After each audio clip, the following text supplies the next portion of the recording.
Hello दोस्तों, आज हम देखेंगे Oscar winning documentary the elephant whisper. Documentary की शुरुआत में हमें तमिलनाडु में स्थित मधुमलाई सेंचुरी दिखाई जाती है। इसी जगह 140 साल पहले से स्थापित थेपाकड्डू एलिफेंट कैंप भी है, जो कि एशिया का सबसे पुराना एलिफेंट कैंप माना जाता है। ये जगह एशिया रीजन में हाथियों के लिए सबसे बड़ी हरी भरी जगह मानी जाती है। यहीं हम देखते हैं कट्टुनायकन समाज के एक भले आदमी बामन को, जो एक महावत होने के साथ साथ पुजारी भी हैं। उनके पूर्वज जंगली जानवरों के साथ रहा करते थे। बामन के साथ इनकी एक साथी बेली भी रहा करती है। एक दिन बामन को वन विभाग से फोन आया, जिन्होंने बामन और बेली को एक हाथी के बच्चे रघु की जिम्मेदारी दी। अब उन दोनों को रघु की देखभाल करनी थी। रघु की हालत काफी बुरी थी। उसकी पूंछ को कुत्तों ने काट लिया था, यहाँ तक कि उसके घाव पर काफी कीड़े भी पैदा हो गए थे। उसकी माँ बिजली के झटकों से मर चुकी थी और वो अपने झुंड के साथ खाने की तलाश में निकला था, लेकिन उसी बीच अपने झुंड से बिछड़ गया। वन विभाग ने उसे अपने झुंड से मिलाने की काफी कोशिश भी की, लेकिन वो इस काम में असफल ही रहे। रघु का बच पाना बहुत ज्यादा ही मुश्किल था, लेकिन बामन और बेली के प्यार से भरी देखभाल ने उसको जैसे दूसरी जिंदगी दे दी। रघु बड़ा होता गया और ऐसे ही 3 साल बीत गए। 3 साल में रघु उनके घर का ही एक सदस्य बन चुका था। बामन ने बताया कि वो हमेशा रघु के गले में घंटी डालकर रखते हैं, जिससे कि वो कहीं खो भी जाए तो आसानी से उसको ढूंढा जा सके।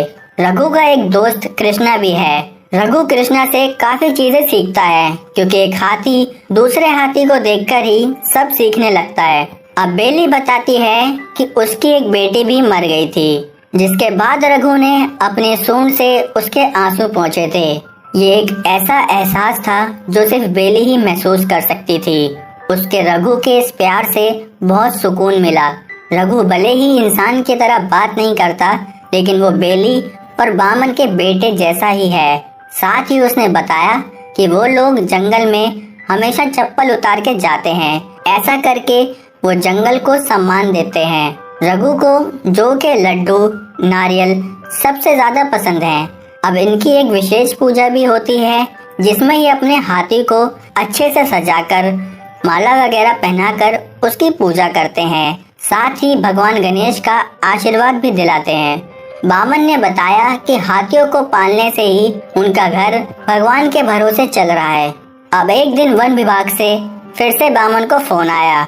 उन्हें अब एक और हाथी के बच्चे की देखभाल करनी थी, क्योंकि उन्होंने रघु को भी पालकर उसकी जान बचाई थी, तो उन्हें इस काम का अच्छा एक्सपीरियंस था। इस दूसरे हाथी के बच्चे का नाम अम्मू था और ये भी अपने झुंड से बिछड़ गई थी। बामन और बेली अम्मू का अच्छे से ध्यान रखने लगे। शुरू में जब अम्मू बामन और बेली के पास होती, रघु अम्मू को धक्का दे देता था, लेकिन फिर धीरे धीरे उसको इसकी आदत होने लगी। अब बामन और बेली साथ ही रहते थे, जिसकी वजह से उनकी नजदीकियां बढ़ने लगी। इसलिए उन दोनों ने ही अब शादी कर ली। उनकी शादी में सभी हाथियों को अच्छे से सजाया गया और अब इनका ये परिवार पूरा हो चुका था। बेली की एक पोती संजना भी थी, जिसको रघु और अम्मू का ध्यान रखना काफी अच्छा लगता था। भले ही रघु और अम्मू हाथी के बच्चे हो, लेकिन बामन और बेली उन्हें नहलाना, दूध पिलाना, उनको प्यार करना, सब कुछ अपने बच्चों की तरह ही करते थे।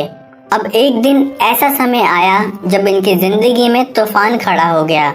वन विभाग वालों ने कॉल करके बताया कि रघु का ध्यान अब दूसरे देखभाल करता करेंगे। बेली और बामन ने काफी विनती भी की कि रघु हमारे पास ही रहने दो, लेकिन उसका कोई असर नहीं हुआ।